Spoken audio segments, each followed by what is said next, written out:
Hi everybody and welcome to another 5-minute masterclass. Today's topic is solving quadratics via factorising. Okay, so when we have to solve quadratics, the difference between just factorising and solving is the fact we have an equation now instead of an expression. So we've got this equals 0, which means we want to know what x is going to be at the end of it.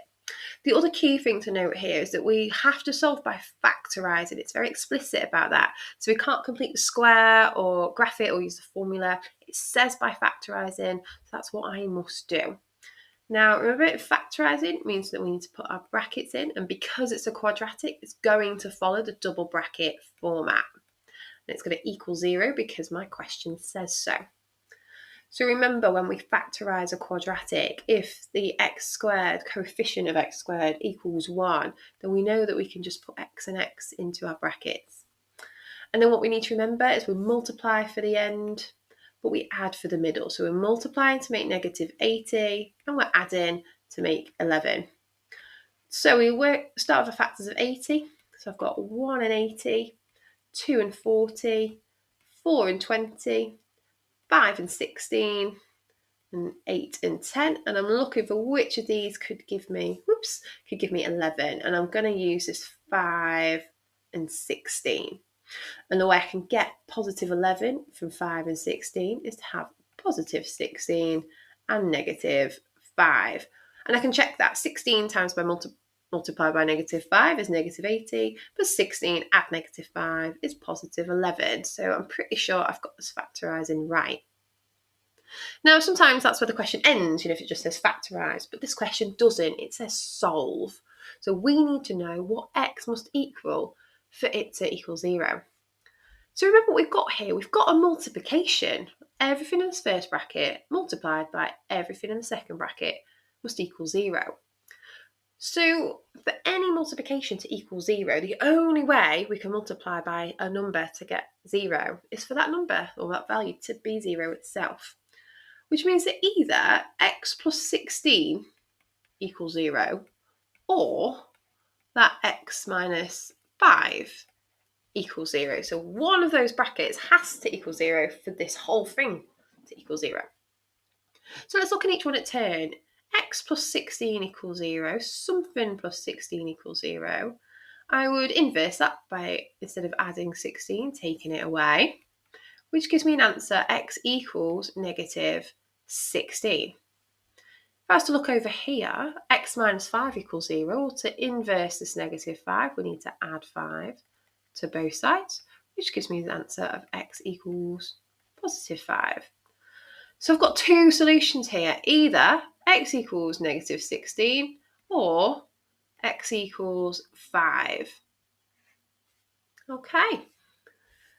Most people will note that our solutions are the inverse of what is in the bracket, which is very true.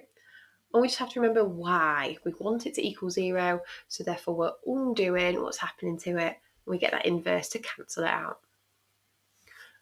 Example 2 over here then, same kind of question, we're solving by factorising. However, you'll notice here that it doesn't equal 0, and we're much more used to seeing things in that context, aren't we? Something x squared plus something x plus c equals 0.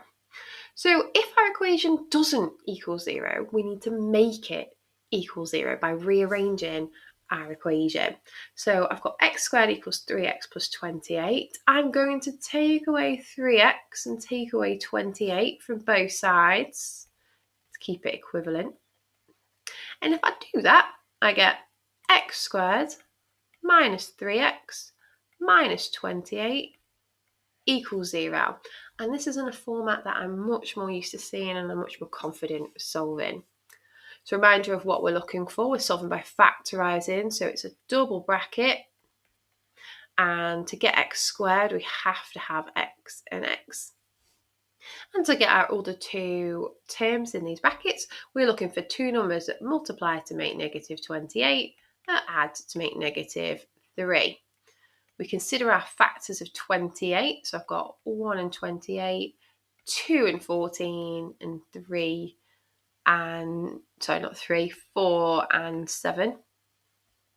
And so I'm looking at this, which of these can give me that -3? Well, it's going to be that 4 and 7. And the way I can use it to get 4 and 7 is I'm going to go +4 and -7. That's the only way I'm going to get this -3.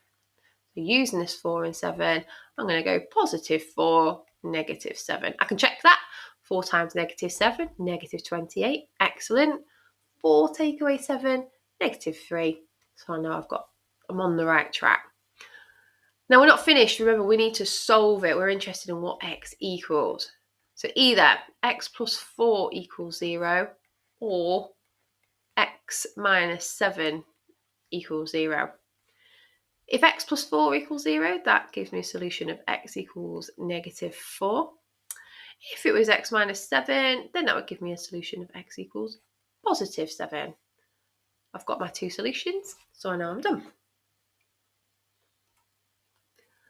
Over to you then. Pause the video and have a go at these questions. When you're ready, press play.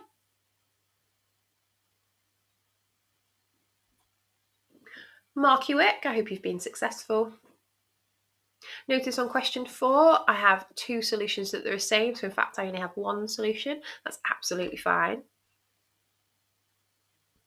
And if you need any further practice, I've got Sparks Maths, Corbett and Maths Genie for further videos and questions to support your learning. Thank you for watching, and I'll see you again for another 5-minute masterclass.